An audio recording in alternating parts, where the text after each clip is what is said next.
All right, guys, this episode we see if Lee still has a job. Make sure that these brackets didn't need a pile of modification to work using CAD, because you know me, that's kind of the first time we've used CAD. And what's more exciting is we have a lot of updates on the engine choices that we're using and the emissions issues that we're having with the government. We're having a big update for you guys. Very, very excited about this. Let's get into the episode. Here we go.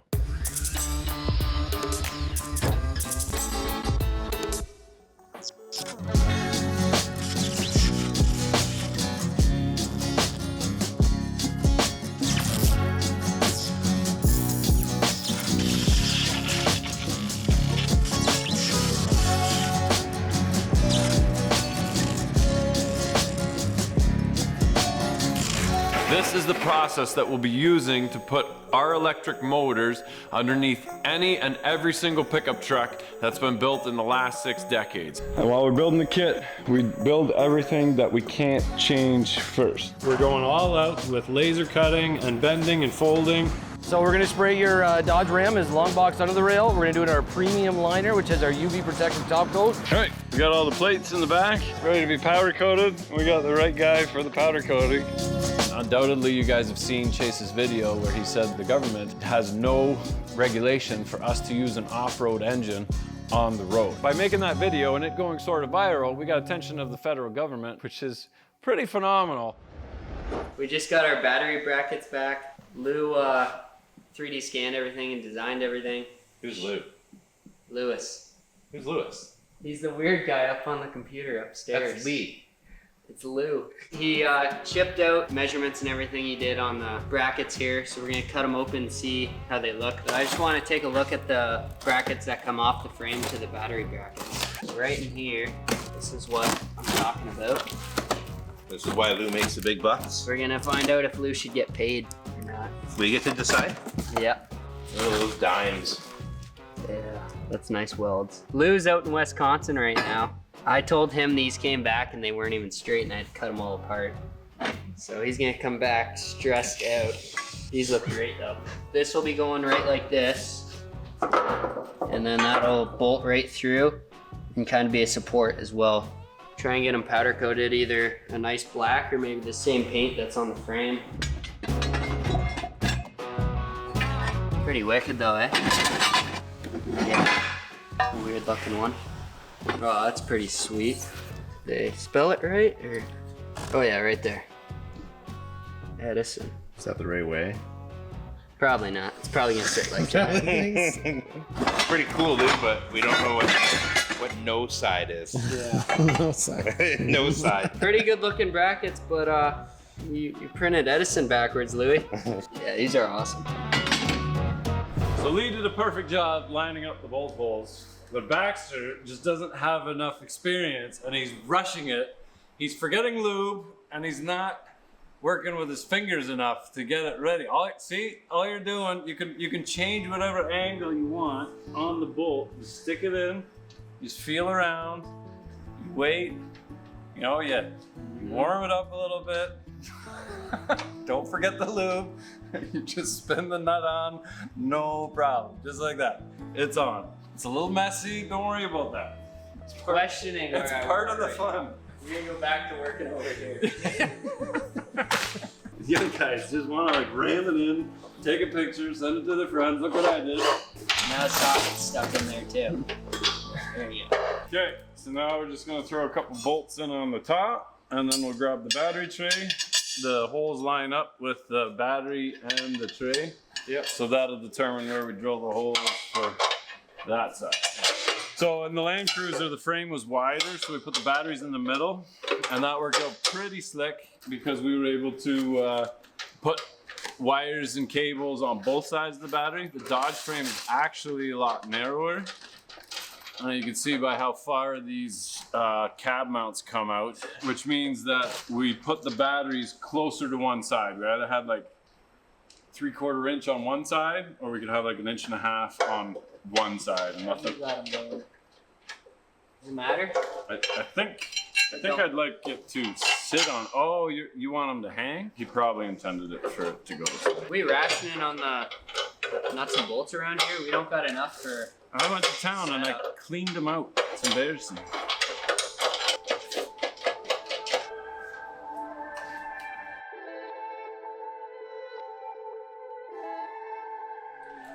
Okay, so even though this is where that mix is, because we scanned the truck, that doesn't mean that the scan, it's an older truck. It could be twisted a little bit, it could be bent a little bit, and the computer doesn't like that. It likes seeing straight lines. It doesn't like seeing a little twist and a little bend this way, and that's what could have happened here.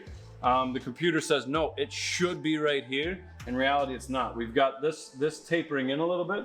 This bracket on this side lines up, and this bracket on this side lines up with the holes, and this bracket on this side lines up with all the holes, but we've got just a little bit we got to trim off on this one. Like when we did the Land Cruiser, because it was so tight, I basically put the battery in here, put the brackets around it, and welded it in place, because I'm like, this is where it has to be. Now we got a little bit of room that we can play with, but we do have to modify these things. We'll see how much the holes line up on the slots on the bottom.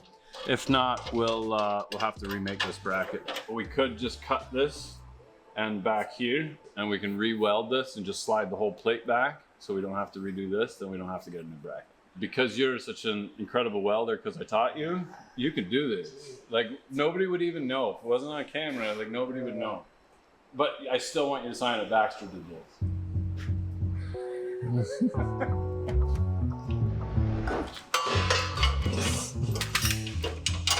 Put it on top. Oh my.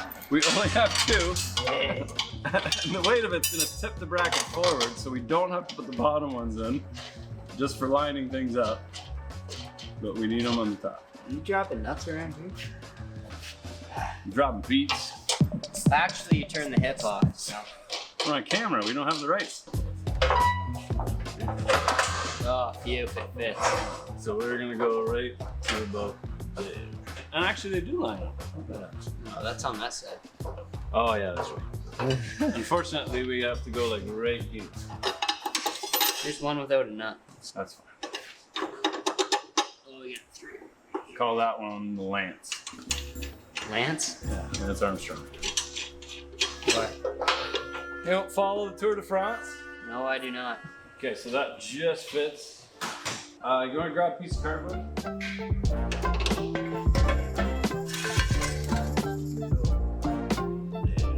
Not hit the exhaust. Yep. 4.5 here. 4 1/4. Is this frame change though too? Yeah, so the frame, like, you almost have to do it here and here.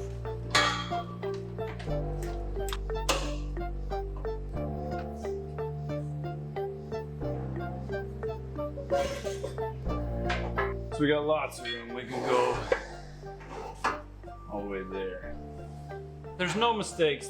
There's a tiny gap in between the bracket and the thing, and we'd like to weld this solid.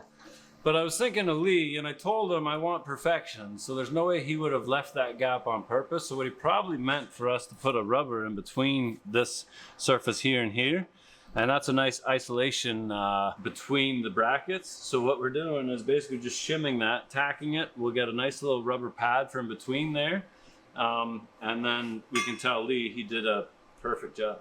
Can you say it? Perfect job, Lee. So we just think, look how tight this gap is. It's perfect. Once you shim it with a mud flap, you tack it in place. I'll weld them solid. We'll do the back one, and then I'll get you to drill these holes, because you love drilling holes. You texted me this morning, didn't you? Can I drill 24 holes in a frame? It's a pretty thin frame. You'll be good. Yeah.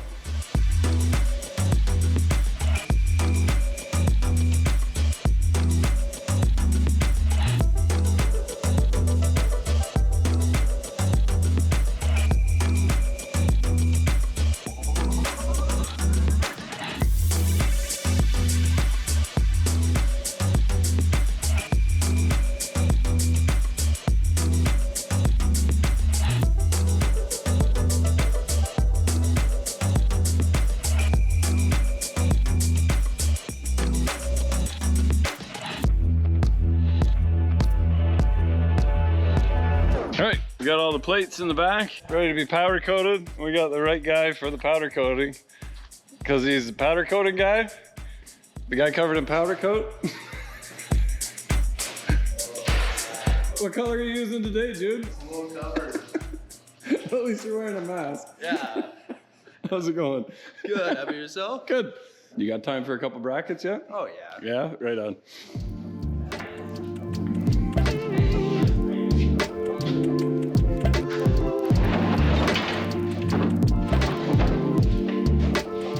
All right, so we were just gonna do black, and then Jude goes, "Hey, I got a blue. Look at this. That's insane, because this is the, like, I know it's my camera, but that's pretty close." Nice. All right, well, we'll see you tomorrow. And tomorrow you'll look like a Smurf. Yeah. All right, so next morning, like an idiot, I took the camera and didn't leave Baxter the camera, but woo-wee. Look at the smile on that guy's face. It's like, that is beautiful. Yeah, it's gonna be pretty sharp. Wow, that looks amazing. All right, let's put them on. Let's get some batteries in this truck.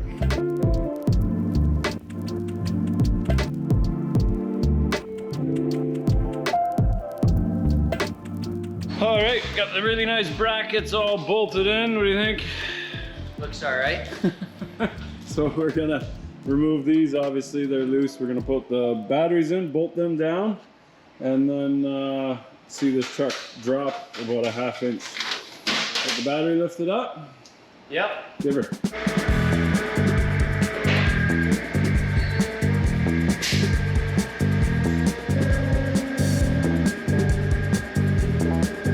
Whoa, whoa, easy. Side shift that way. Okay, down, nice and easy.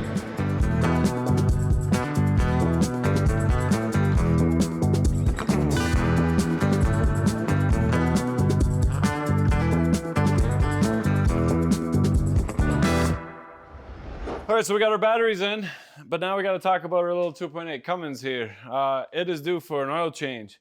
Now, if you're new to the project, you're like, well, Rich, truck isn't done yet. Why are you doing an oil change on an engine on a truck that's not finished? Well, this engine has already 15 hours of hard dyno testing on it at McMaster University. And the reason we took it there was to get ahead of an issue that we thought might arise and did actually arise, and that is emissions. Now that this thing is a hybrid, we're definitely going to be using synthetic. If you guys know the hybrids, they shut down and then go full throttle again, do its charge cycle, and then that's it. So we need to have the best protection during those cold starts, but when it's running, it's full load turning that generator. So it's much better heat protection and cleans the sludge and keeps all of that working as best as it possibly can. So we're gonna put some Shell Rotella full synthetic T6 in this. This will get us to the next dyno session and through our next dyno session. And from there, it's gonna be towing that Airstream all the way from Ontario to British Columbia. So we chose this engine only because it was a crate engine that we were able to install in a vehicle that was older than 2000. So it only has an EGR, it's not a tier 4, and it says specifically on this thing, only to be installed for year 2000 and older. We weren't really interested in what kind of engine, as long as it was a diesel, reliable, we didn't have to worry about it running, and we could focus on getting the bugs out of the rest of the hybrid kit because other engines would come along. But we ran into an issue, and undoubtedly you guys have seen Chase's video where he said that the government has no regulation for us to use an off-road engine on the road. All right, so it's not as if the government saw what Edison was doing and said, no, we're making laws that prevent us from doing what we're doing. That's not the case. It's just that those laws don't exist yet. In North America, the emission testing for Tier 4 off-road is a different system than Tier 4 on-road. For on-road, you do the drive cycle, just like we've already done. It measures the exhaust coming out as you're speeding up, as you're slowing down, as you're idling, as you're going up a hill. For an off-road, it's full throttle and steady. Because they're different, we can't take an on-road and put a tune on it for a generator, because now we've modified the original system and now it doesn't fall under the Tier 4 emission testing for the drive cycle for an on-road again. So we're a Canadian company, you guys know that, but we follow the EPA rules, and the EPA sets the rules for all of North America, which is Mexico, United States, and Canada. Basically, the EPA in the United States says this year we need this much NOx and this much carbon monoxide, and Mexico and Canada say, you know what, that sounds good, we'll just follow what you're doing. By making that video and it going sort of viral, we got attention of the federal government, and we are actually invited to Parliament on October 2nd, which is pretty phenomenal. We get to go as invited guests, but what we're hoping for, fingers crossed, is that they recognize Euro 6 emissions, just like Australia. So in Australia, the manufacturers are able to decide whether they want to comply with the EPA or with Euro 6.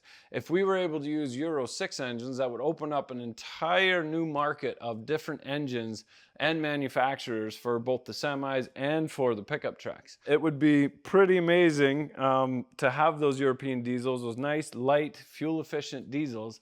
I just went to Scotland.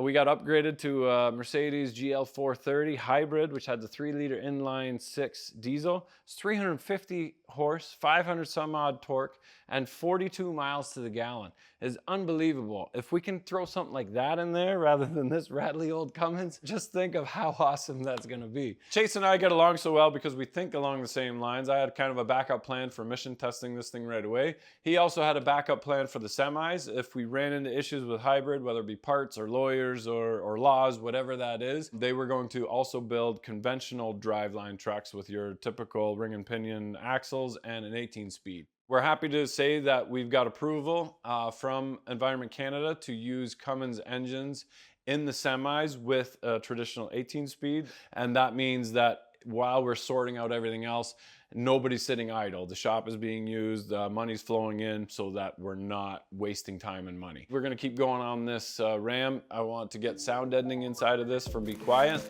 And before we do that, just gotta put a little bit of paint on the floor, make sure that the rest is under control. It's gonna start looking like a pickup again real soon. Here we go.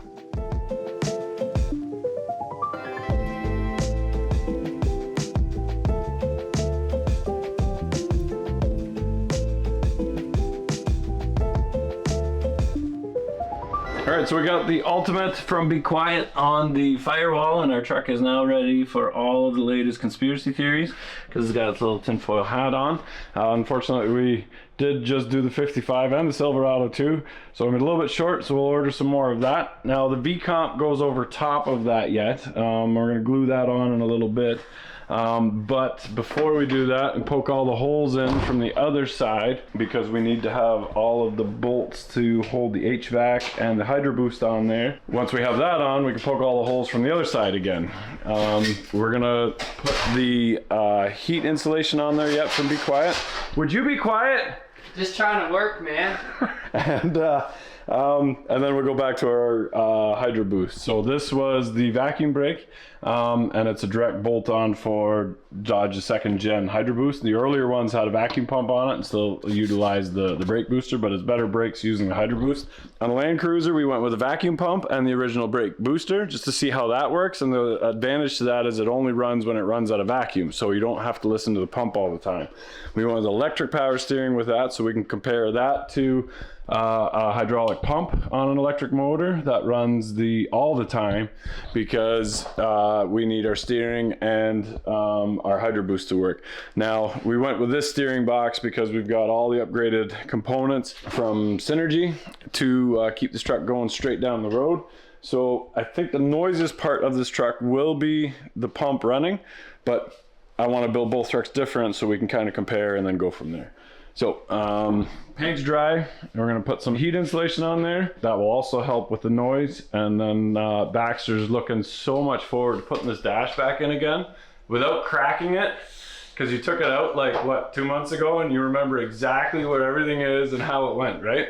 Yep, I'll figure it out. Oh, that's a very confident look there. Yeah, I'll figure it out is not what I was aiming for, but we'll see what happens.